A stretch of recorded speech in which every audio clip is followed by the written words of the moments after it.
This probably isn't going to surprise a lot of you, but I still vividly remember when Capcom announced the Resident Evil 2 remake.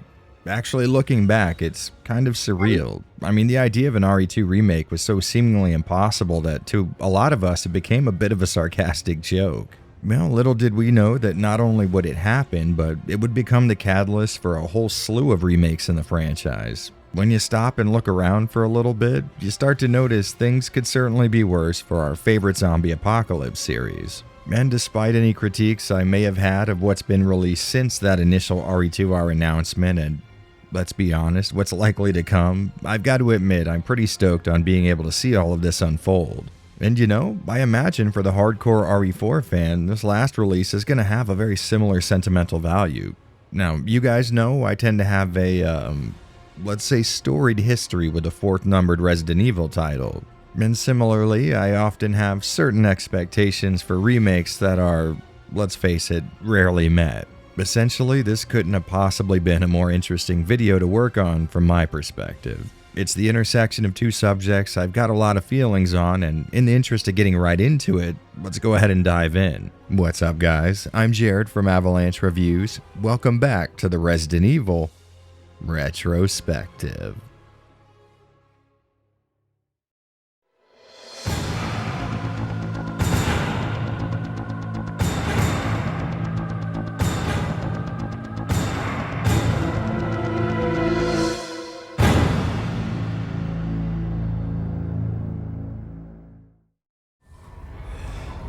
Myself out. After Capcom's abject success in remaking Resident Evil 2, the possibility of more classic RE titles getting a similar treatment was almost guaranteed. Then 3's remake dropped and people started theorizing that they would continue numerically with Part 4. An idea that, honestly, I thought was ridiculous at the time. I mean, sure, financially it does make a lot of sense. RE4 was a massive moneymaker for Capcom, but my main sticking point was that out of all the older Resident Evil titles, 4 was the least in need of a remake.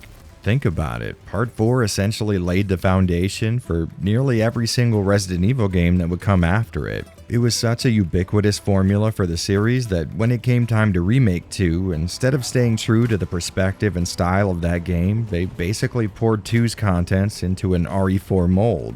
That being the case, I didn't really believe the rumors at the time, which made me look like an idiot when the official announcement finally hit. And looking back, it does make sense in a poetic kind of way.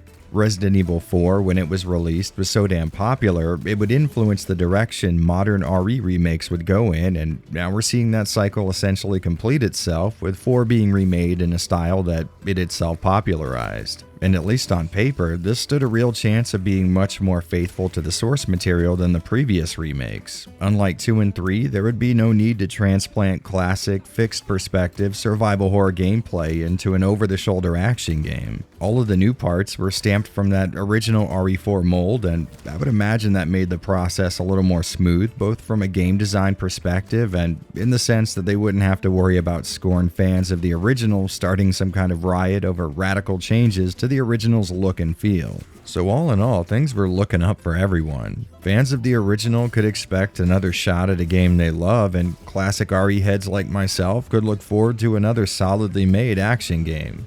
Which leaves us with the question, is that how it all worked out? Well, let's start off with RE4's story and find out. The most important thing in this world is pure, unadulterated power. For all the things Resident Evil 4 got right, I'd say its story was not one of them, or at least not as far as the rest of the series is concerned. As a standalone title, 4's story works perfectly well. I mean, it sets up the appropriate stakes and makes sure you care about all the major players. When you look at it as a continuation of a pre-existing narrative, though, that's when things start to break down. I essentially look at the game's story as a made-for-TV movie inspired by Resident Evil. And that's just about what writer Shinji Mikami was looking for in the first place. For all intents and purposes, the guy had grown tired of Resident Evil by this point, and he used 4 as a platform to break away from what he'd previously created. I mean, think about it. You've got Leon, Ada, a few brief mentions of Raccoon City, the Umbrella Company, and off the top of my head, that's about it.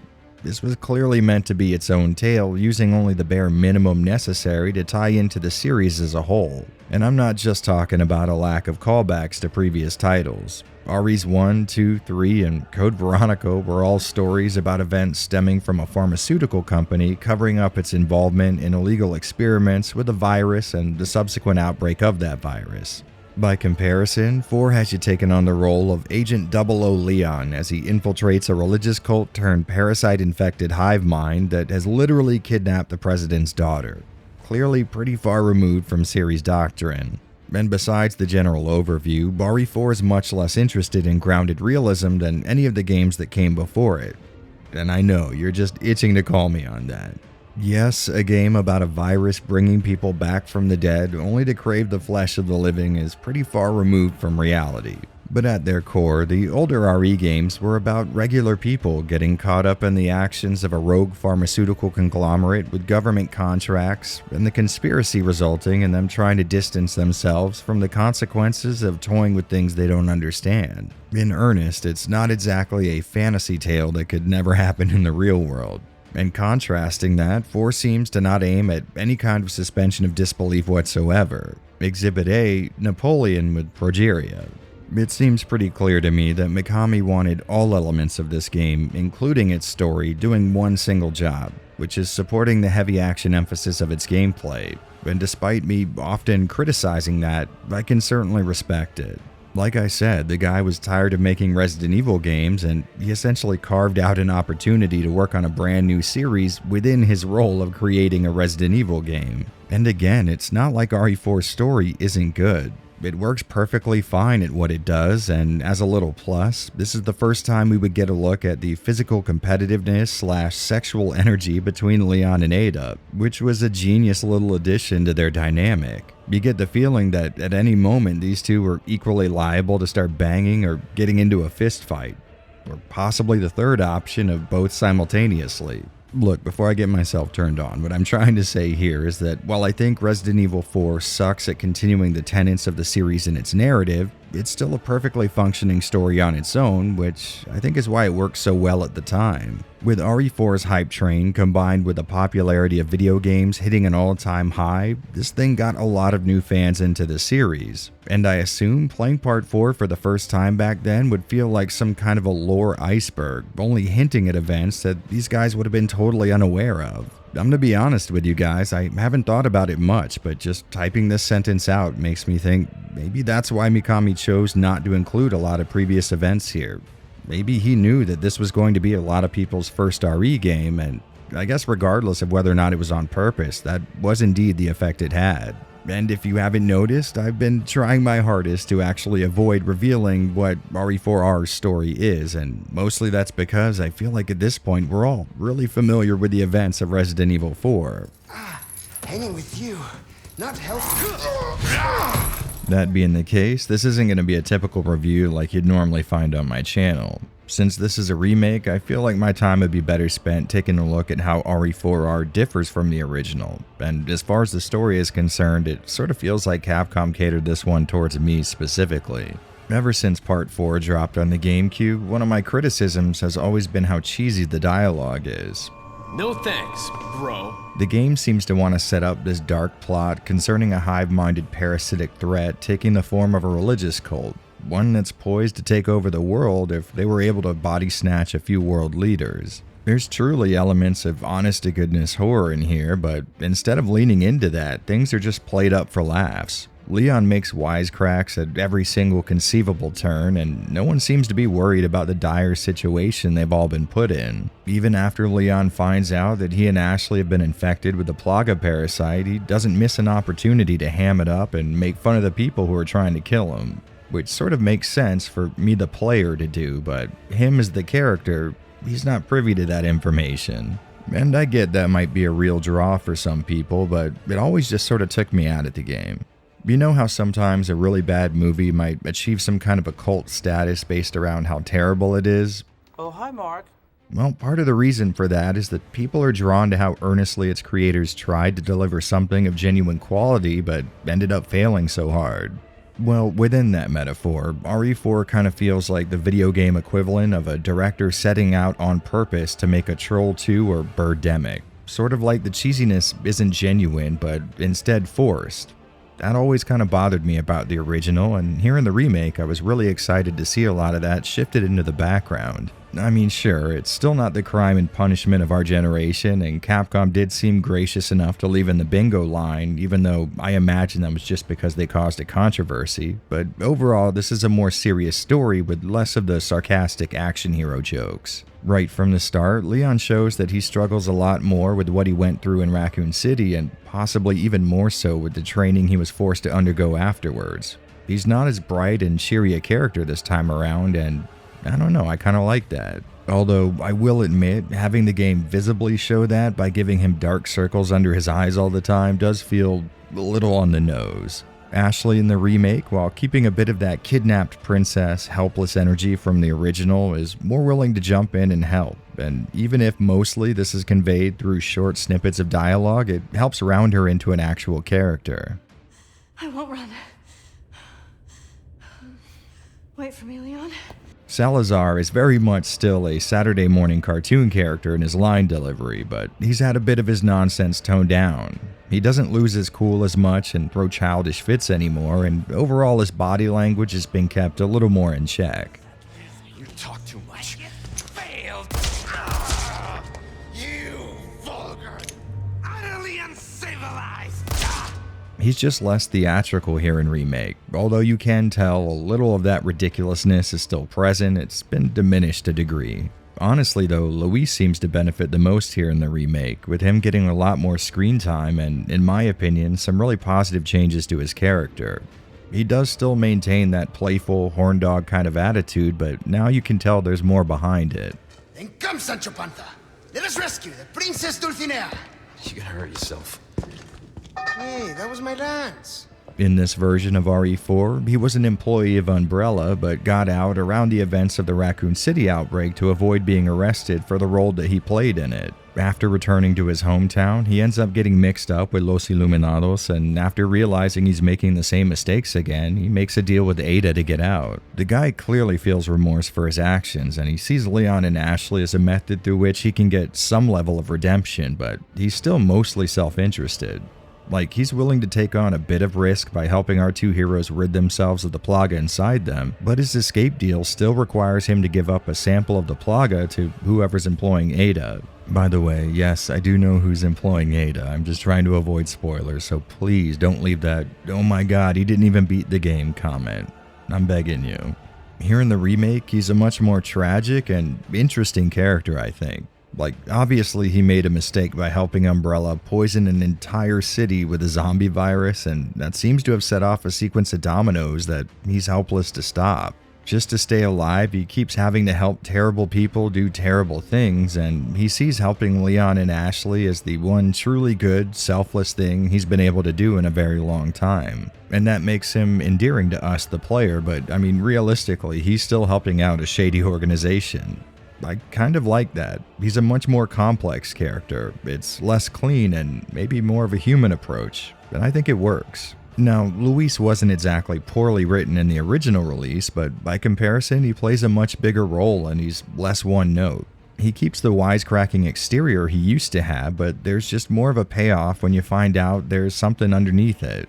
I do have to admit, at least some portion of that heavy lifting does get done through collectible files where you can discover more of Luis's backstory, but I'd say even if you skipped over a lot of that, you'd still be left with more of a complete character than what the original offered, and I think you'll find similar differences in just about everyone here in the remake. Overall, the theatrical nature of lines and delivery have just been smoothed over a bit for more believable performances, and while you will still see a bit of that RE4 tongue-in-cheekness, I guess if that's a word, things just feel a little more grounded here.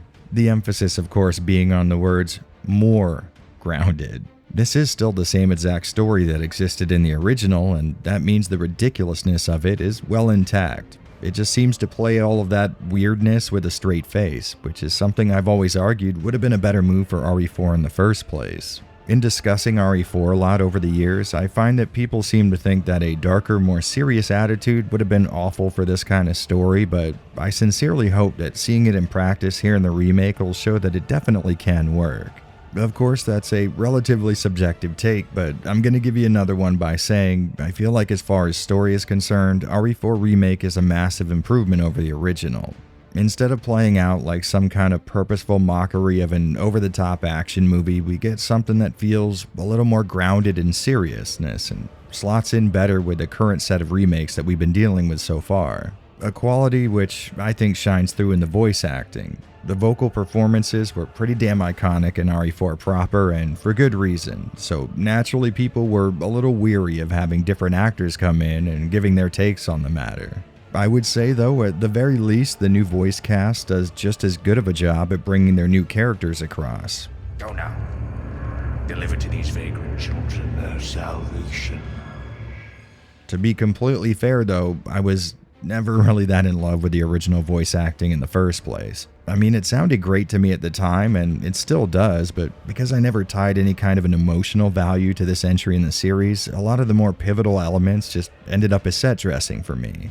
Here, how about this? Look at it this way. So imagine you go into a job interview and you nail it. It's your dream job and you're really stoked. Did you fall in love with the Uber driver that got you there? That's sort of how I look at the voice acting in RE4. So that being the case, for the first time in a very long while on this channel, I can just sit back and judge the two side by side in a less emotionally affected way. You know, not be as much of a Scorn fanboy as I always am. That hurts, you know? Seemed like you really wanted to talk. And like I said before, I think the new performances are great. Obviously the writing is fairly different, so any changes in character can't really be blamed on the acting. And that being the case, I was just looking for each character to feel well characterized, I guess. And I think RE4R is in no danger of being called poorly voice acted. However, I will say that there were more than a few moments where Ada's new voice actor sounded very flat and emotionless, and honestly. However, I will say there were more than a few moments where Ada's new voice actor sounded flat, emotionless, and, let's face it, very amateur. The deal was, we get you out of here when you deliver the amber. No amber, no protection, Luis. I'm not quite sure why they didn't bring back her voice actor from RE2 Remake, who did an incredible job, but I'll say I do like the tone and sound of the new actor. It genuinely feels like there's two possibilities here. Either this voice actor was given the direction of cold and emotionless, or it might have been one of her first jobs. Either way, though, I can see some of the criticism people have, but what I don't like is the fact that fanboys have decided to contact her on completely unrelated social media accounts, effectively forcing her off the internet. I mean, listen, I'm not saying you can't have criticisms on her performance. I have them, but getting in touch with someone just to tell them you don't like them is weak as fuck, and it only serves to make you look bitch-made. Internet drama aside though, I would say everyone does a good job of vocally resembling the way their characters look and behave, which is what I always look for in this kind of stuff. Thanks to the more grounded, less theatrical script, characters are just a little more believable and the entire experience is better for it in my opinion. However, if that's not the case for you, I can understand. I mean, the original performances are definitely iconic, and for a lot of people, it might be hard for your favorite character to have a different voice or see them having different traits. Listen, I can 100% get being in that boat because, well, I've been riding in it for most of the new entries in the RE series, but since this is what I've always wanted for RE4's story anyways, it's sort of cool seeing it actually come to fruition. As a guy who wished and actively wishes Resident Evil never took that turn towards over-the-shoulder action horror, it's actually kind of nice getting what I want for once. Of course, this being Capcom, I do look forward to the next numbered entry in the series where things will most definitely go back to normal. Me being disappointed in the franchise and hating everything it does.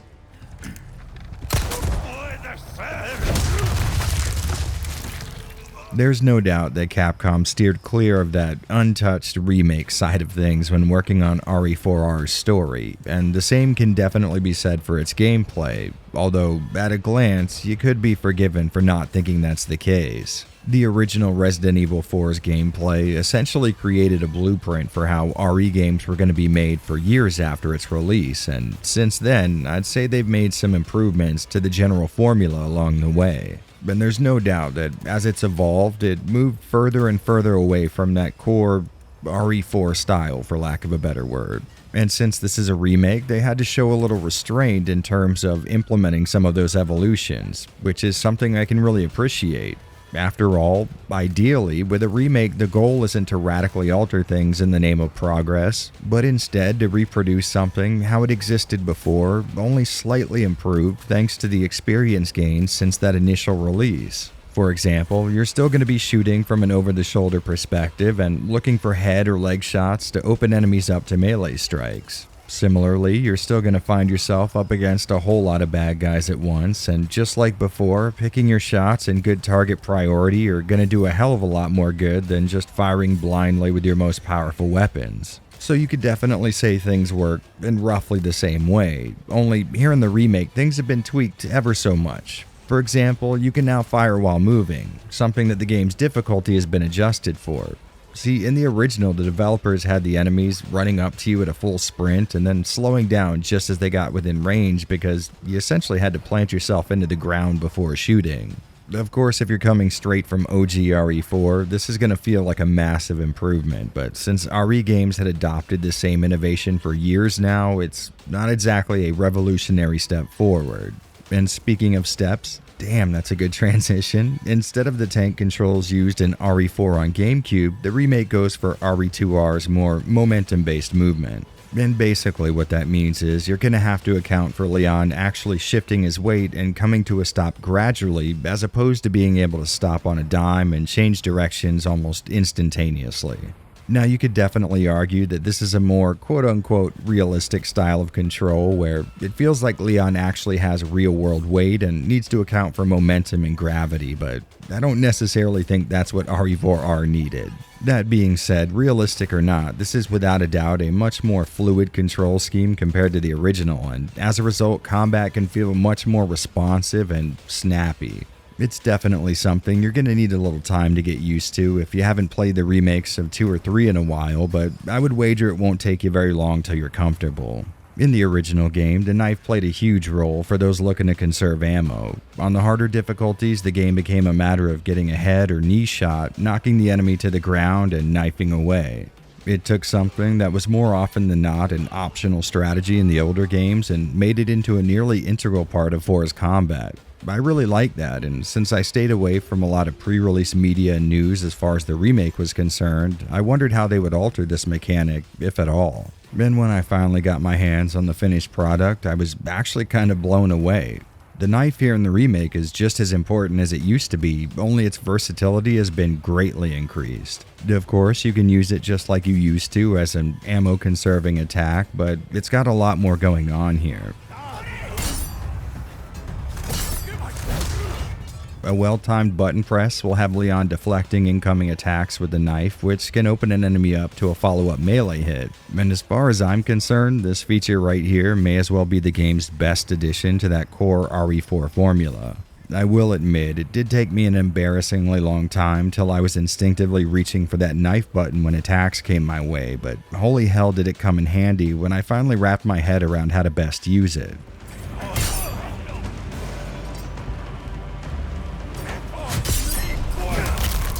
Similarly, you can knife down enemies who are midway through transforming into the exposed parasite form that would have them requiring even more ammo to put back down. You can also use the new crouch feature to sneak up behind unalerted bad guys and deliver a nice throat aeration.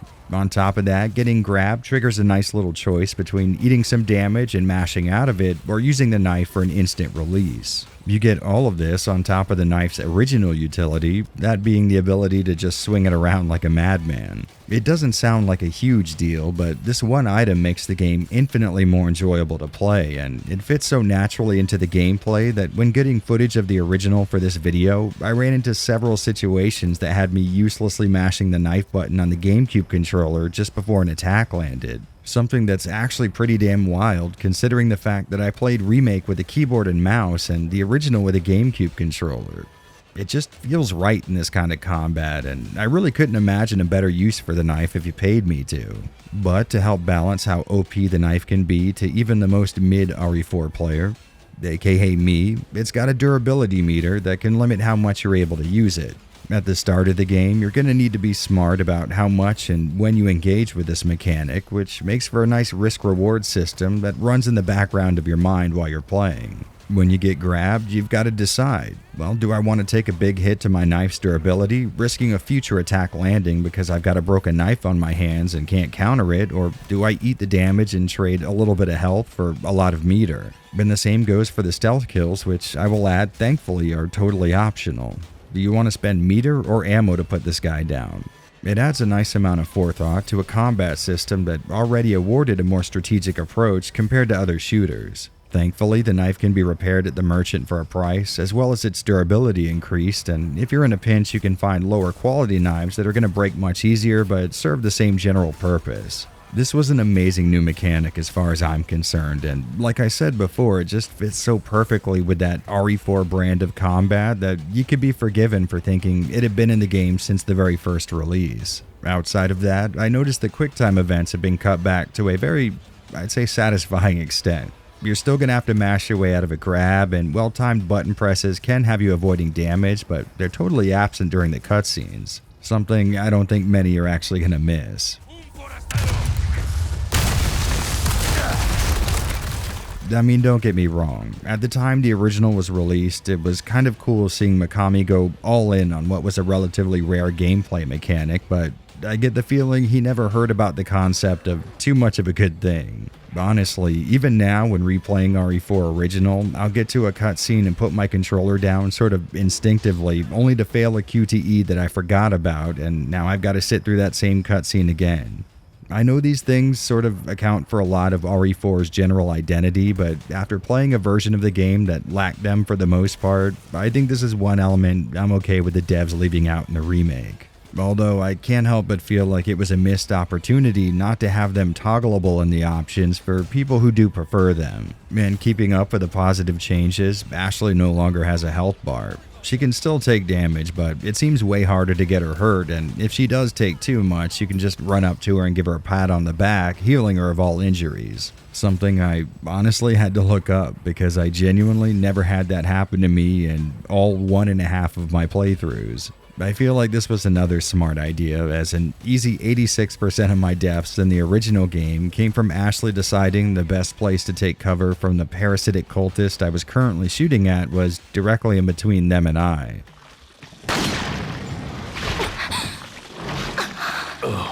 She definitely seems to act a lot smarter during combat than her original iteration, and on both normal and hardcore mode in the remake, I think you're going to have to try pretty hard to die because of her. Now, I'm not 100% sure if this is true or not, but it did seem like ammo dropped less frequently than in the original.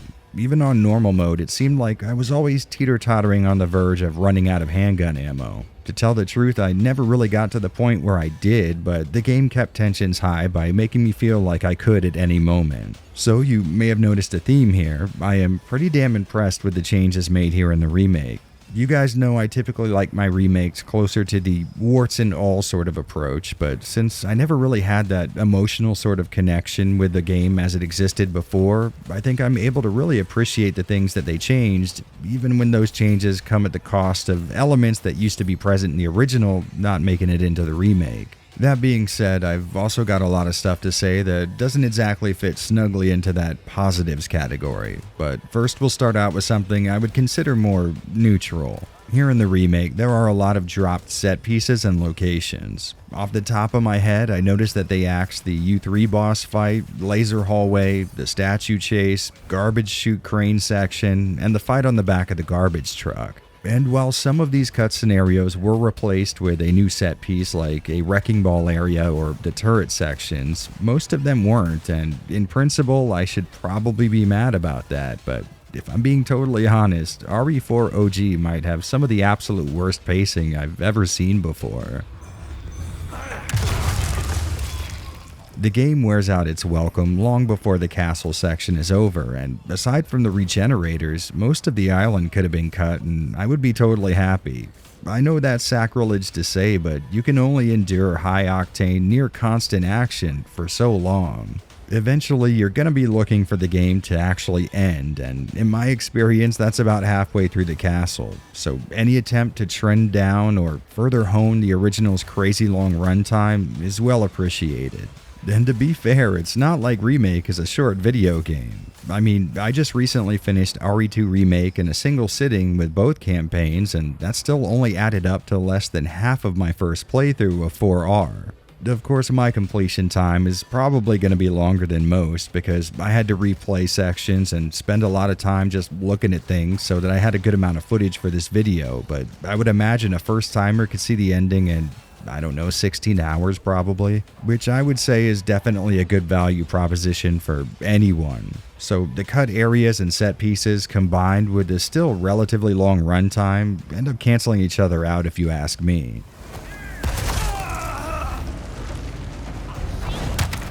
One thing that's a little more negative in my opinion is the fact that we lost one of RE4's coolest features in the transition to the remake, and that's the Heat beam, which we called a laser.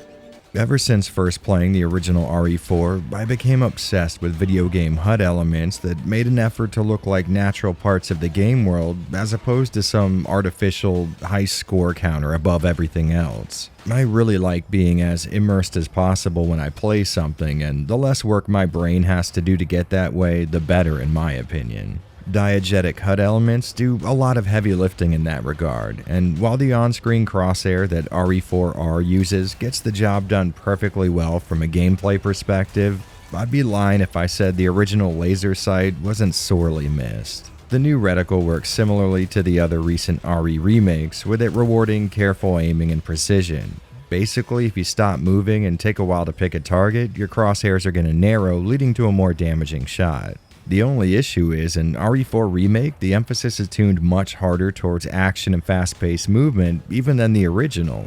I mean, I can count on one hand how many times I was actually able to hit an enemy with a fully powered up shot, and it certainly doesn't help that in this game, just moving your cursor around too much will cause the crosshair to return to its normal, less powerful state. It's essentially a mechanic that'll benefit the very first shot you take before the enemies know you're there, and no other conceivable time. Now, I definitely should mention that there is a laser sight item that you can buy from the merchant, but it only works with the starting pistol and the Punisher, and I'm not really sure why. So near the time it's available, you might as well just get the Red 9, and at that point there'd be no reason to buy something that doesn't work with, and I'm gonna say this, the best gun in the game bar none.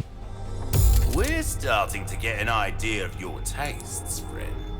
Again, there's nothing particularly wrong with using a traditional aiming reticle in this game, but it seems kind of strange to ditch something so heavily ingrained in RE4's visual and gameplay identity. And thanks to some stuff I'll get into later in the video, I'm not all that convinced that this wasn't an issue of reusing already made RE engine assets as opposed to an honest creative choice. I mean, call me crazy, but out of all the things that didn't make the transition to the remake, this one seems particularly suspicious. What I'm trying to say is, I smell laziness here. Now, getting back on track, one thing that stood out to me more and more as I learned this game is that headshots no longer guarantee a stagger. In the original game, a shot dead center to the dome would set up an enemy for a follow-up roundhouse every time, but in Remake, criticals seem to require both an accurate shot and a dice roll. This specific mechanic tripped me up more than anything else. I would hit someone straight in the face, and their knockback animation would trick me into thinking I could follow that attack up with a melee. So I would obviously rush forward, and then I'd just be standing there nose to nose with the attack they had likely started winding up when I was running. Now, I will admit this was something I eventually started to get used to, but if you're like me, you probably built up some RE4 muscle memory, and that old get a headshot and rush in for the melee habit can be very hard to break. If you put a gun to my head, I could maybe understand the balance reasons for making this change, but it still feels unnecessary. This one aspect, out of everything else, feels like the best example of developers looking too closely into a remake and trying to fix something that was never broken in the first place. And keeping those negatives rolling right along, I also noticed that boss fights seem far easier here in the remake when compared to the original. Now, I did start the game on its normal difficulty because, well, I've really never been all that good at RE4, and while normal encounters weren't what I would call easy, some of the boss fights definitely were.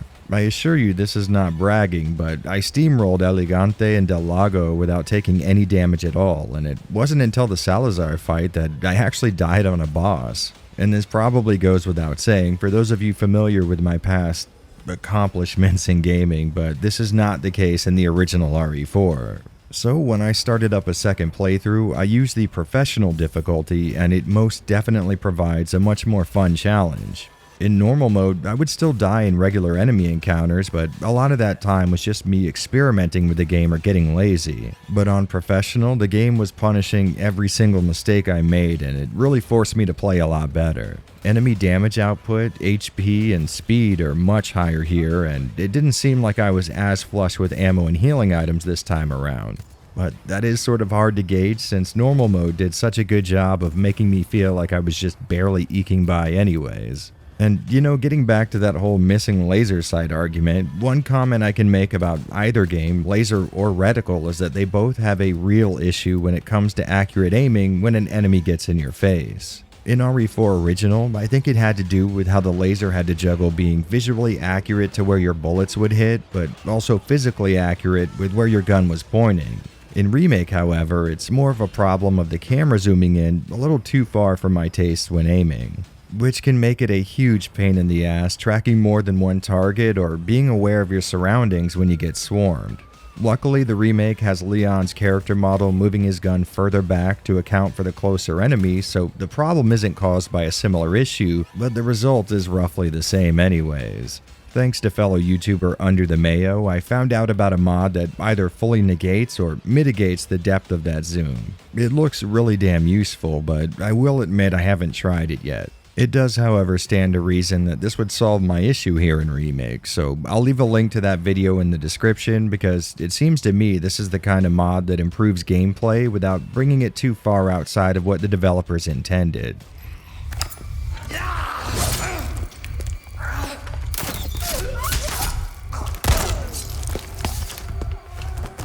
But aside from what I would call a very short list of complaints, I'd say this is one hell of a fun video game.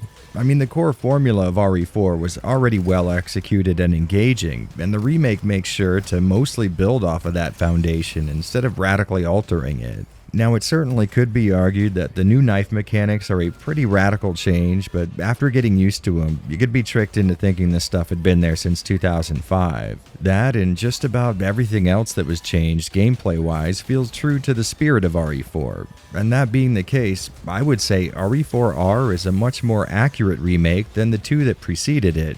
Which I guess does make sense. I mean, both RE2 and 3 were totally altered to fit into a gameplay style more in line with 4, so I guess it stands to reason remaking 4 wouldn't require that much to be changed. And if you ask me, accuracy is always going to be a more appreciated trait in these type of situations. However, on the subject of accuracy, there was a whole lot of stuff from the original that never made it into this remake. Maybe more content than was cut from 2 and 3 combined, but I don't know, maybe it's the long runtime, solid action gameplay, or something, but either way, this didn't really bother me that much. That being said, I am most definitely not excusing the act of cutting stuff from the original when remaking a video game. Honestly, I would imagine the things that didn't make the cut were half-conscious decisions and the other half reducing workload, as Capcom is prone to do nowadays. Alright, so I'm gonna say something and I really need you not to freak out on me, okay? Deal? Okay, so just like the recent Dead Space remake, with RE4 we've got something that feels so close to the original that, at least from a purely gameplay-driven perspective, the originals aren't quite as necessary anymore outside of fun nostalgia, which of course can always be appreciated here on this channel. I imagine this new, more updated take on RE4's formula is going to require a lot less acclamation for modern gamers who might not be familiar with the original, and for those that are, the new inclusions will make this a fun new take on something they've probably experienced countless times since the early 2000s. if you ask me, it's a no-lose type of scenario. I mean, even if you do hate the new mechanics introduced in the remake, or, I don't know, Leon's hair, the original is still widely available on just about every platform capable of hooking up to a display. So as insanely ironic as it is, it's the game I'm most likely to criticize that I'm now grading with a bit of a curve. And getting back on the subject of playing the original on every platform humanly imaginable, that first release of Resident Evil 4 sits at an interesting position if you ask me. I mean, stop and think about it for a second. This thing is old enough to be considered retro by most, but its gameplay was so radically effective when it launched that most games of its kind have just been sort of copying it to some degree since.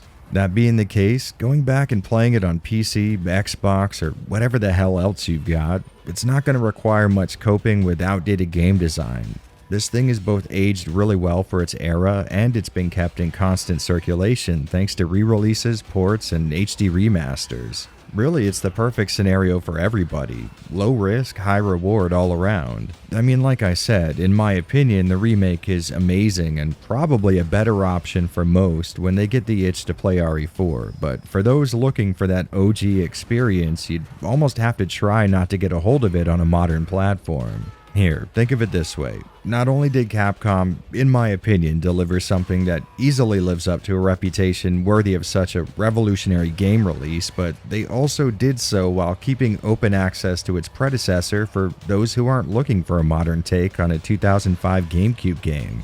It's definitely the bare minimum, but I guess nowadays the bare minimum is really damn cool as far as game development goes. So if I seem a little more easygoing here than I normally would be, especially considering we're talking about Resident Evil 4, well, it's kind of a perfect situation of overlapping great conditions. I really don't think we'll see a lot more opportunities like this for a very long time, and even though they've been on a roll lately, let's face it, it's not like it would be totally outside the realm of possibility that Capcom might have screwed this up. So I guess we should all cherish this very short moment in time because we all know it's not going to be long before they do.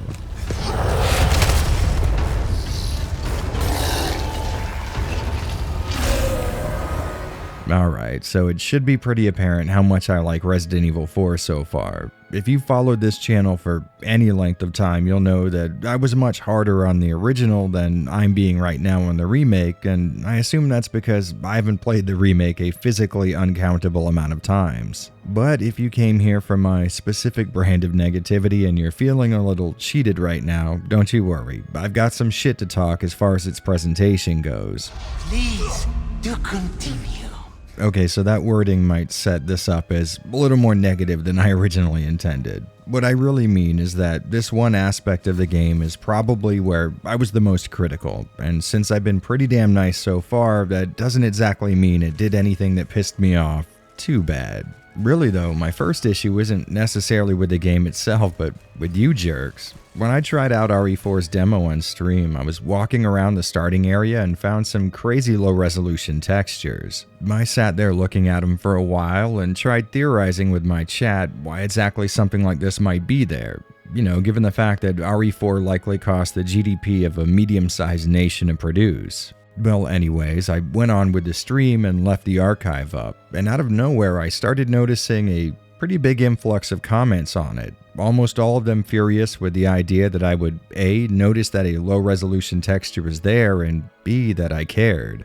And since those same low-resolution textures can be found throughout the entirety of the full game, I feel like I might as well talk about it. Some of the more common criticisms I got came in the form of the rhetorical question, who would even notice something like this? And the short, more sarcastic answer is, well, me. But let me pose this question to you. How did you not notice? I mean, this is famously a video game where finding resources is a staple element. Was I the only one who thought the ground might contain some of those resources? And honestly, I don't feel like I'm being that crazy here. I mean, these things are significantly lower in resolution than everything around them. They're much blurrier, which really stands out because the stuff surrounding them is pretty sharp. I mean, listen, you can accuse me of nitpicking all you want, and most of the time that's true, but the human eye was literally designed from an evolutionary standpoint to notice details that stand out against their environment. But that's enough arguing with the internet. let's get down to brass tacks. It is not exactly uncommon to see low-resolution assets scattered in with higher-res ones, especially in modern Capcom games. Anyone who's taken any amount of time to analyze RE6, 7, and 8 will be painfully aware of that. My only issue is, well, this is a remake of one of the most popular video games the company's ever put out before, so why were such low-effort resources thrown in an easy-to-see corner of the first minute of the game? Well, as far as I see it, there are two possibilities.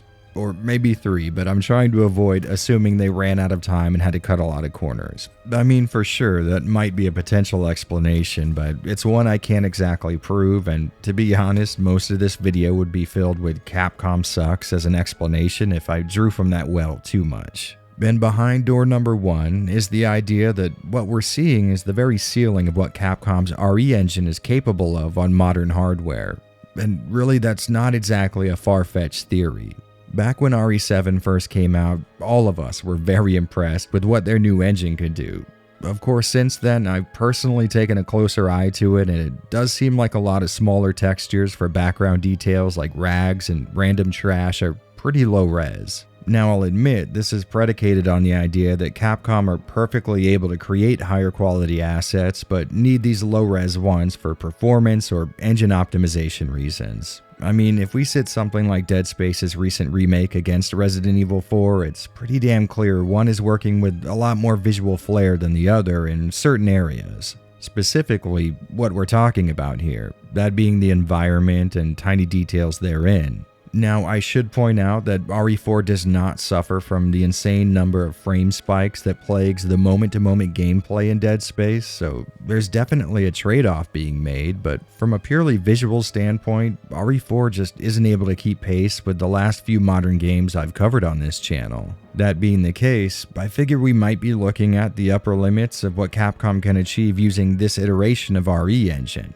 And that's not exactly an insult. I mean, you really could not call this an ugly video game. It's got a great visual atmosphere, and there are a few areas where the lighting, shadows, and general design make for a really impressive view. But if I'm being totally honest, this game just did not blow me away the same way that RE2 Remake did on its release. Now, that might be an unfair comparison, but I don't know what to tell you. These are just the theories I came up with. Alright then, so what's our second option? Well, it's a little more damning. You guys know how Capcom have been using the same exact assets across the last 4 RE games they've released? Well, it's that. From the remakes of 2 and 3 to Village and finally 4, you can track a lot of visual resources back to Resident Evil 7. And listen, I understand that there might be an effort here to keep the games visually cohesive, but I get the feeling this is more about avoiding work than it is a consistent design language. If that is indeed the case, when I look at these low-resolution rags and blankets, I very well could be gazing into the maw of an asset made for a 6-year-old video game. And say what you will about avoiding crunch in game development, but Capcom hasn't exactly been losing money since they kickstarted the whole RE revival with Part 7. I mean, the remakes in particular made them money hand over fist, or at least enough money to pay someone to create a texture pool that would let them stop pilfering RE7 for material. Now, I know that's a pretty long tangent to go on just because I saw a few low-effort resources, but this is less me bitching and, I don't know, more fun problem solving.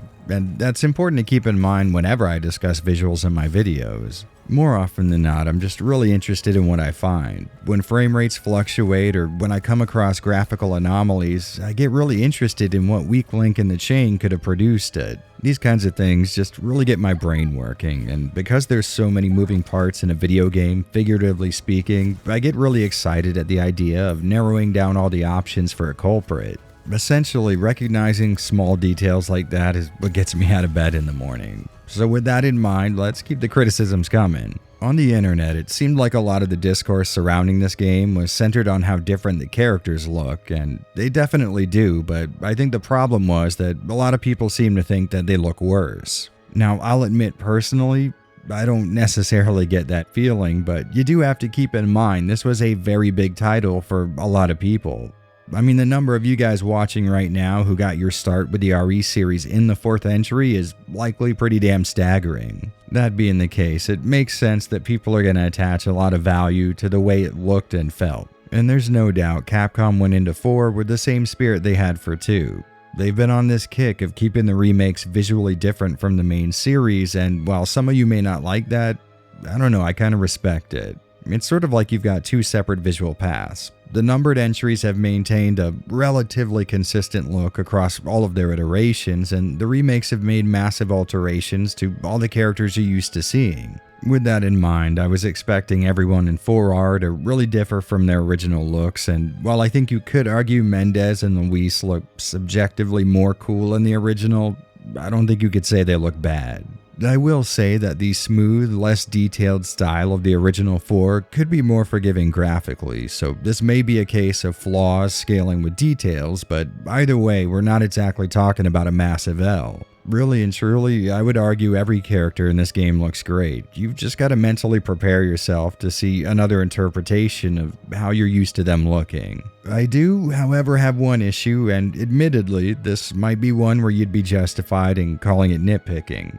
It seems to me that Leon's face has a lack of points of articulation as far as animations are concerned. Once again, this is an area where RE4R's peers seem to dominate it. Recent releases like the Callisto Protocol and The Last of Us Remake have such well-realized facial animations that maybe I've been spoiled, but regardless of the reason, I just felt like Leon's face could have used a lot more attention. And after writing this part in the script, I went back and checked on the GameCube footage I recorded for this video, and call me crazy, but I feel like Leon's face is even more well animated in that than the remake. It certainly is possible that I'm crazy, and I have been looking over this footage for a very long time, but it seems to me that in the GameCube original, his eyebrows move a little bit more, and I don't know, it's just more expressive than in the remake. Guess that's a local's way of breaking the ice. Anyway, you know what this is all about. Well then, should be just another day in the office, right? Now, I did consider the fact that maybe they're trying to give him a more stone-faced look to go with his darker attitude, and I can appreciate that, but I feel like there's ways that could have been accomplished without sacrificing fluid animation and expression, and these guys were definitely up for the job. I mean, Ashley, Ada, and Luis have very expressive faces, but compared to Leon, they're like a console generation ahead of him. Another issue I had was how claustrophobic the game felt. Now, you might be thinking I'm talking about its field of view, and yes, at first that was a contributing factor, but luckily Capcom was nice enough to include an FOV slider in the options. And while it's not a massive improvement, it does a lot to make the game feel better. No, what I'm talking about here is its overall design. RE4 on GameCube had a really open floor plan, all things considered. Even some of the more closed-off areas had a relatively wide sort of design, and I assume this was because tank controls somewhat limited mobility, and the game was constantly throwing more than 4 bad guys at you at a time. The reason doesn't really matter, though. What does is that every single area in the remake is much more closed off than its original analog. Places that used to allow for free movement now restrict you to a very narrow path. Even the more linear sections of the original seem to take on a way more linear feel in the remake. Now, sometimes this can be due to more visual design, and sometimes it's genuinely because there's less navigable floor space. If I'm gonna be fair though, in the original there was rarely something to be found by wandering off that path, but I think there's something to be said for gating player movement with clever design as opposed to literally gating them in. Part of me wants to say that this was done to save on precious resources, and there might be some truth to that, but this was done to such a degree, I also get the feeling it was a conscious effort. I don't know, maybe they wanted to add to RE4's atmosphere by inducing a little claustrophobia, but even if they didn't intend to, that's definitely the result they ended up with. It's not exactly something I would say that sits firmly in the complaint category. I mean, these locations can look incredible and they are easy to navigate by nature, but part of me would have loved to see these iconic locations more accurately represented or less closed in at least. More on the positive side of things, I do have to commend Capcom on their wonderfully tweakable visual options. RE Engine games have been really good on this front since the release of 2, but here in 4 it seems like you have control over nearly every single thing the game could possibly show on screen, along with a visual indicator of how well your settings are going to perform on your specific hardware. And for a settings tweaker like me, that's something so damn convenient, I struggle to comprehend exactly how I'd even explain my gratitude. Heading back into the relatively negative side of things, as usual with this engine, screen space reflections are used in place of ray-traced ones, and as usual they are less than ideal. These things can produce some very odd artifacts in all but the absolute perfect conditions, and SSR has always had an issue with graininess. There is an option for ray trace lighting effects, not reflections, but as usual the difference this can have on the image, while sometimes creeping into the noticeable side of things, it's never to a degree that it's worth throwing away nearly a quarter of your performance, most of the time more. The fact of the matter is, until gaming hardware catches up to developer resource overreach, ray tracing is going to either be for the very, very rich or people okay setting their target frame rate to 30 FPS. Two camps I could not be further away from. So if you want my advice, turn off RTX and enjoy a combination of relatively impressive lighting and relatively acceptable performance. I played this on an RTX 3080 Ti and with a mix of medium to high settings was able to dial in a quasi-reliable 70 to 90 FPS, but I did have to resort to dynamic image scaling to keep that from going under 60. A result I would say is okay. It's never fun having to rely on soft-looking dynamic image scaling to make sure your game runs okay, but I mean, it's 2023. We've got no other options right now. That being said, there were a few sections that forced my frame rate more under 60 than I'd be comfortable with, specifically this area where it was raining really heavily. But when I went back and checked, I actually had the rain setting to its highest quality, so I've only got myself to blame, although I did see some nasty performance in a few other areas. Overall though, I would say RE4 continues in its predecessor's footsteps of delivering quality visuals with enough headroom to allow for some okay performance. And I think that's where we'll leave this section off, on a high note. RE Engine was massively impressive when we all first got a look at it, and while it still relatively impresses today, I think there's a chance we've already seen the very best it can do. So while RE4, like I said, looks great, I just don't think it's a big enough upgrade over 2's remake to justify the huge stretch of time in game industry terms between the two. So here's hoping we see a massive overhaul of the engine soon, or maybe some new assets created for the next game in the series, because I don't think it's too negative to say it's already having a hard time hanging with its peers in the modern gaming scene. That being said, I will admit there's a chance I'm expecting more from this remake than might be fair. RE4 was a massive leap forward in terms of what we could expect from home console games on its original release, and maybe there's a part of me that was expecting something equally visually revolutionary. But regardless, I'd say while a little underwhelming in my personal opinion, RE4 Remake still delivers a visual package that is what I would call perfectly acceptable. And for the RE4 stans that are no doubt combing through this video looking for the slightest criticism to write a novel about my comment section, how about this? RE4 sucks and you suck for liking it. There, that should inspire some even-headed commentary.